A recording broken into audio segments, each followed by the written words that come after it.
Well, we've made it to the northernmost point of North America, Prudhoe Bay, Alaska, and our van's broken down.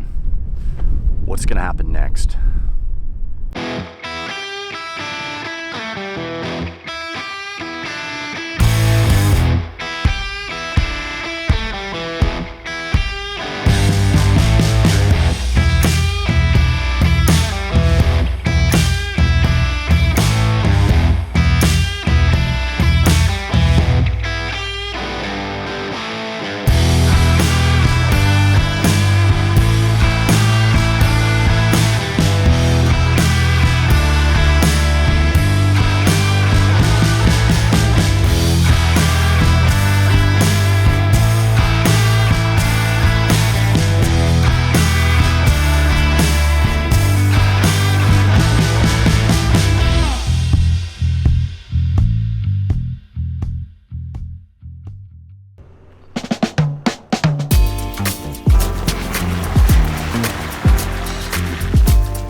All right, we've made it to Prudhoe Bay, Alaska.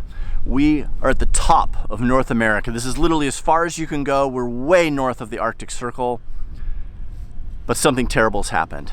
We're 500 miles from the nearest mechanic and our van has broken down.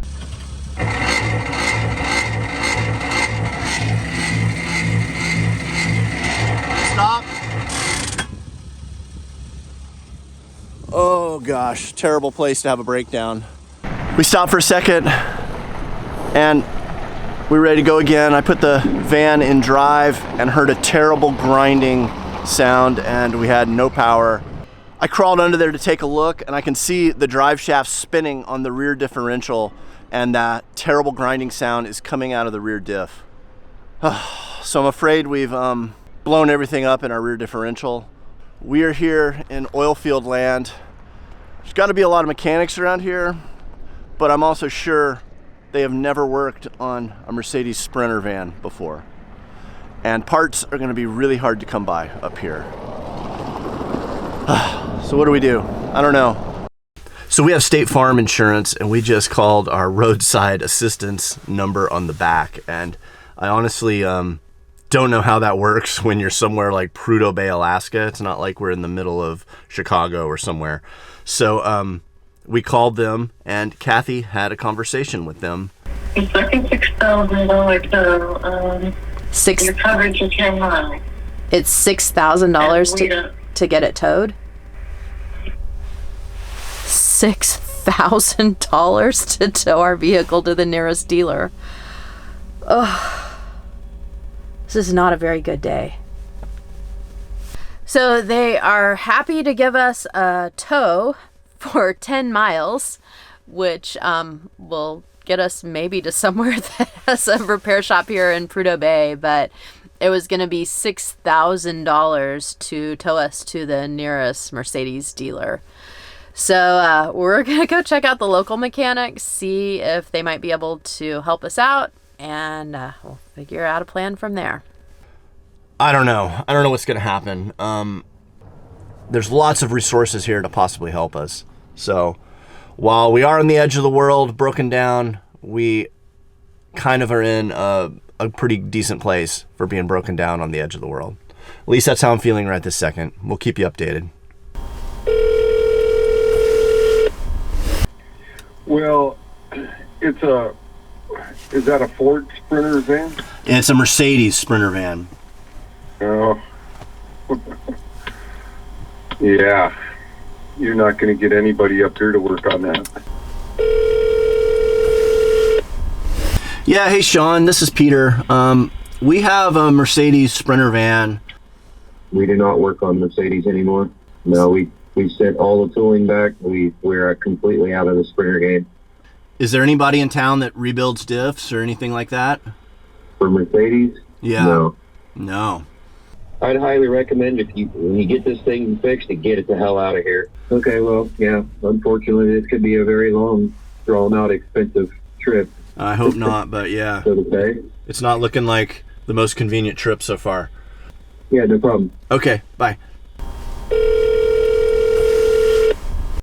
we're busy here in the shop with our own, our own vehicles. So yeah, as far as any major repairs on third-party vehicles, we're just for one, not set up for it, and for two, the timing is just bad. I mean, we've got so much going on that. Well, we keep kind of getting the runaround. Nobody wants to work on a Sprinter van. They kind of reluctantly give us another couple names, and we call those people, and it kind of starts over again. We'll see. Maybe we should just go on a walk down here and talk to some more people and see what we can figure out. All right, we've spent the whole morning since our breakdown basically on the phone, calling all the different shops around here. And there's a ton of them, but these guys are used to working on semi-trucks and huge excavators and all kinds of oil field machinery, and none of them want to touch a Mercedes-Benz Sprinter. And it's pretty amazing. There's so many resources here, but none of them are accessible. Not for us, yeah. So we're almost resigned to the fact that we're gonna have to put our Sprinter van on a truck that's going southbound out of here, get it to Fairbanks, and then we can get it in a more traditional mechanic shop that looks like there's a handful of them that do work on Sprinter vans in Fairbanks. So we've called a bunch of our friends, John at Agile Offroad, Paul at Mercedes, and they've been incredibly helpful. And I think we know it's one of three things that's wrong with it. It is either one of the axles splines is stripped out, and that's it, or it could be the where the drive shaft bolts into the differential. That could be it, and that's probably what it is, I'm thinking right now. Or the whole differential is all stripped out. It's one of those three things, it seems. And if I can crack the case open to the diff, then I can basically see what's going on in there and get an idea for maybe what the repair needs to be. But we're up here in the oil fields of Alaska, and the EPA is super strict, and nobody wants to let me crack my case open here and potentially spill some gear oil on the ground, because they're under huge scrutiny here for any kind of oil that gets spilled on the ground. And I understand that, and that's great. But I've asked a bunch of these shops if I could just use an oil pan and maybe even pull it into one of their bays. Nobody wants to do that. They're worried about insurance and EPA fines. So I guess I'm gonna go buy a oil pan or something that I can crack this case open myself here in the mud in the parking lot and just try to get a feel for maybe what's going on. It's probably 40 degrees, misty. It's not raining, but it's like misty, foggy, and not very awesome weather. And the ground is just, as you can see here, it's just kind of a muddy mess, or you're in this muddy gravel. That's kind of the two options here. We're definitely in the oil fields of Alaska, and it feels that way. All right, so we just got off the phone with Mike at Carlisle, and we're hoping to use his shop just to look in the diff and see what's going on. But he wrote back and said we can't use his shop because they're associated with the airport. It's regulated by TSA, blah, blah, blah. So it's like super complicated for us to get in there and do anything. He, though, has a friend who works at a light duty shop here, which light duty means they work on trucks and smaller duty vehicles like our van.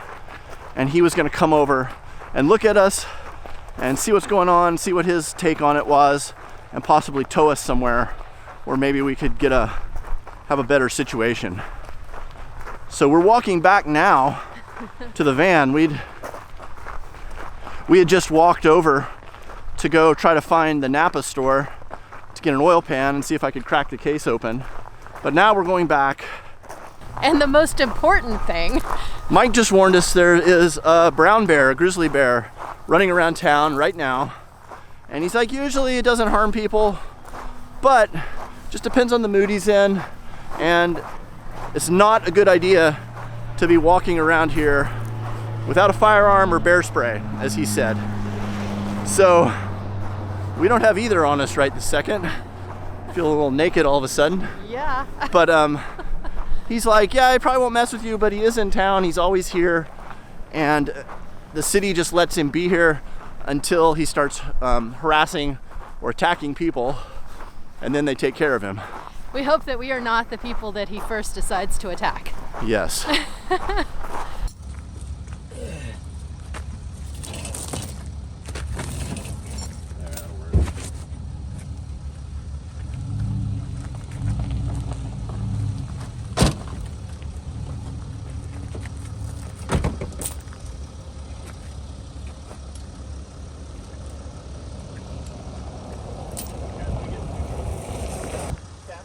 Yeah.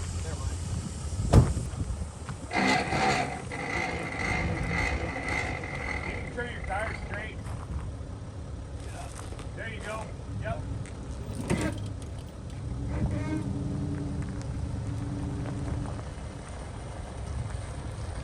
your tires to the right. Yep.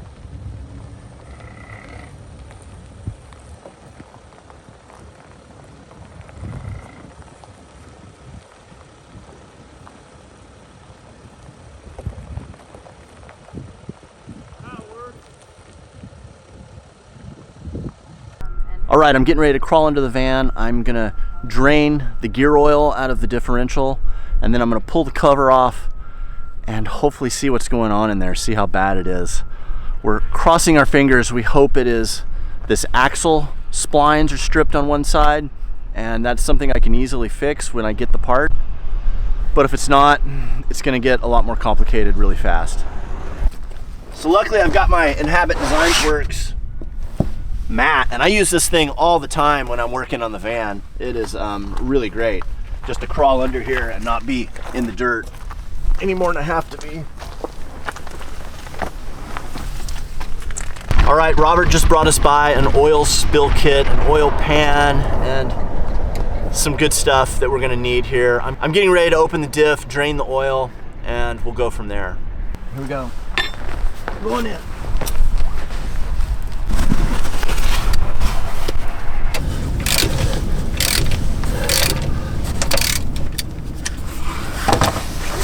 Here he goes.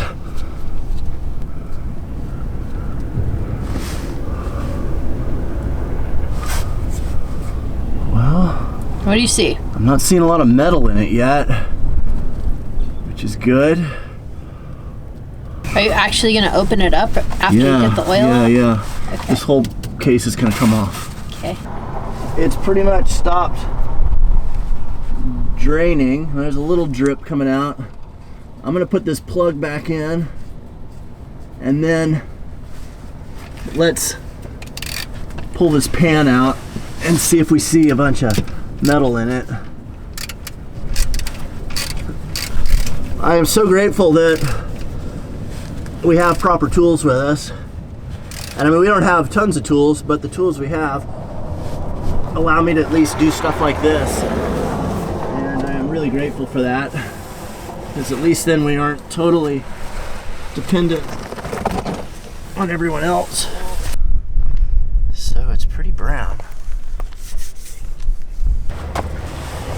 We gotta unbolt like, I don't know, there's 12 or so of these Torx, and that will then let the case come off. And there it is. Okay. Well, I don't see a lot of metal. That's good, right? Great. Okay, good. Wow. All right. This is a step in the right direction. I am not seeing any metal in here. I don't see anything that looks chewed up in here. Oh my god, I hate this already. Okay, what am I doing here? Yeah, that's what I need you to turn.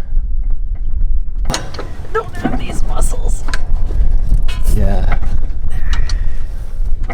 Okay, so one's turning, one's not. Okay, that's good. So, which one's turning? passenger side is turning. Okay, that's the broken one. That's where we thought And the that's where I sound was hearing the coming clicking from. over here. Yep. One gear's turning, one gear isn't. And that means we have a broken wheel bearing and axle, which sounds terrible, but it's actually a great problem for us to have. because that is something I can fix here in Prudhoe Bay. I think I like being in the car better than under the car is what I think, but I'm glad this is something we can fix ourselves. All right, this is a real adventure now. So he's gonna tow us over here and we're gonna hook up to a bull rail, as I'm learning it's called. Yep. And it's gonna allow us to plug in while we sit here and wait 3 or 4 days until these parts show up. So we're gonna use our tow strap and hook up to his pickup, and he's just gonna give us a lift about 100 yards or so. And that will be our spot we're gonna be parked at for the next, till we get parts, which is hopefully Tuesday or Wednesday.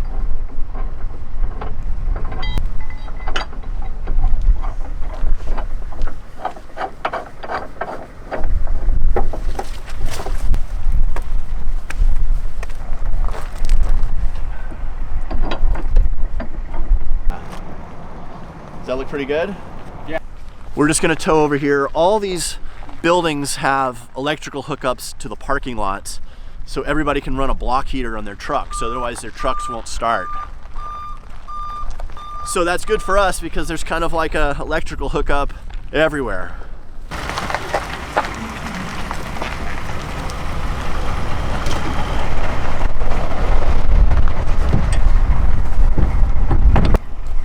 Yeah, we're pretty much just going right around the corner. So. Yeah, easy. Okay. All right, here we go. All right, so we're getting towed. We're just gonna go a couple 100 yards.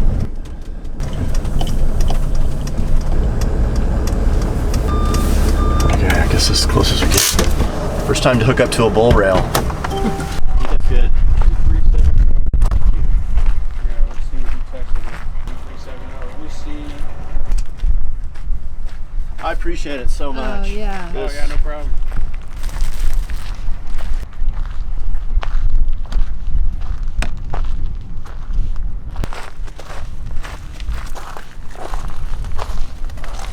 Yeah, the light is on. All right, it is misting. It feels like it's about 36 degrees or something. I don't know what it actually is, but it's cold. And there's this wind that just cuts through you like a knife. But we're so grateful these guys have let us pull over here. This is one of their shops that they don't use a lot. And it has this bull rail with this power coming out of it where we can plug into. And we're gonna be able to then sit here for 3 or 4 days and at least get some work done and have heat and be able to cook and do that kind of stuff. So, thumbs up.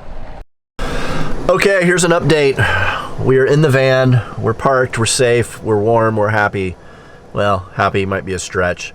We're feeling like we're in a good place and we've got a plan now. So we stopped for just a second to take a picture, and when I got back in the van, I put it in drive and all hell broke loose. It was this grinding, terrible, catastrophic sound that was coming out of the rear of the van. I thought for sure, my first thought is, oh my gosh, we just destroyed our rear differential. Luckily, differentials are pretty tough, and that wasn't it. But we got on the phone, we called John at Agile Offroad, we called my friend Paul at Mercedes-Benz, and between the two of those legendary characters, we've kind of diagnosed that it could be 3 things wrong with the van. It could be, the worst, was the whole differential was stripped out and shot and just toast. It could have been the drive shaft where it attaches to the differential broke, or the third and most favorable option for us is one of the axles broke. So with those 3 options, the only way to know for sure what was going on is to pull the diff case off. This is the rear differential when I say diff. Pull the case off the diff and look in there. So to do that, I had to drain all the oil. I then had to remove the diff cover. And then once I had that in there, I looked in and I saw there was no big chunks of metal. Nothing looked broken. None of that. I was very relieved at that point. And then I got on the FaceTime with John, and I also messaged back and forth with Paul my findings, and they told me to check a few things and gave me a few little ways to check things. And I went through those processes, and it was quickly obvious that it is the axle that broke. Now that sounds like a horrible thing, but that's really a great thing to have broken out of the 3 things that it could have been. That is the easiest one of all, and it's the one that I feel like I can do here in the field. I can put a new axle in this van. It's not that hard. They're gonna help walk me through it. So of course now it's Saturday afternoon, and the Mercedes-Benz dealer here in Anchorage is the only dealer in all of Alaska. Their service department is closed for the weekend. And then we started looking into some sources in the lower 48. They're all closed. It's the weekend, you know, nobody's open. So we've got to wait now till Monday morning, and then we'll get on the phone and we're going to see, one, who has this part in stock and how quick they can get it to us. That's what we're going to have to do. So we are sitting right here. All the buildings here have a thing called a bull bar. Now, a bull bar is a metal pipe of sorts that has legs on it. It stands free in the parking lots. And what it is it is like a giant power strip, because in the winter it is -40 here, and any car that is parked has to be plugged in. All these cars and trucks have block heaters on them, and if you let your engine get too cold, say -40, it won't start, and can cause all kinds of problems. So every car, when it's parked for even just a little bit, is plugged into one of these bull bars to run the block heater that's installed in the engine. So the nice thing is he towed us 100 yards over here, and there's a bull bar sitting here, and it has power running through it, and we can plug our Revel van into it, kind of like we're at an RV park. So that's really nice. We've at least have power, and we're able to keep our lights on, we're able to run our heater, we're able to do work while we're waiting, and we're set. Now there's 2 things that we have to be a little conscious of, and it is water, which we have 1/3 of a tank. If we knew we were going to break down, we would have topped off, but we have 1/3 of a tank. And the other thing is our toilet. We typically empty our toilet about once every other day, and I don't know when we emptied it last. It's probably getting kind of full, so we're gonna have to figure out a place where we can possibly dump our toilet. That's a pretty easy thing to overcome, being that we're up here in the Arctic and we're in this really unique environment. Now, a lot of the people here, they come here just to work. They don't live here. No one has a house here. There are these housing buildings that are kind of like dormitories. It's kind of interesting, and it's been really fun talking to people up here, seeing what their lives are like, how they work, what the work schedules are like. We're really learning a lot, and it's been fun to get a glimpse into that. But we're very thankful that they allowed us to pull over here by this building that they aren't using a lot, and we're super thankful that their bull bar has power running into it and we can plug in. And they said it's fine for us to stay here as long as we need to, till we get our part and we can get going again. So we're in here, we've got our Timberline heater running, and we're relaxing and trying to warm up, and we're eating quesadillas, because we've also got to kind of ration our food. There is not a real grocery store here, and if the one place that sells some kinds of groceries is about 1.5 mile walk, and we've been warned about the resident grizzly bears that live in town and how we need to be careful walking around. That they said is like, yeah, there's really no pedestrians here. Everybody is in a truck because of the bears. And we don't have a truck. So we're going to have to hoof it around with bear spray and just try to be smart and avoid the bears. We're going to get some rest now. We're going to chill out, and hopefully tomorrow is a new and exciting day with less problems. It's been one hell of a week with Tucker and now this. And we're grateful to be in Prudhoe Bay and to made it to the most northern part of North America. But oh my gosh, what a week it's been. So, all right, we're going to hang in there, and we'll see you guys tomorrow.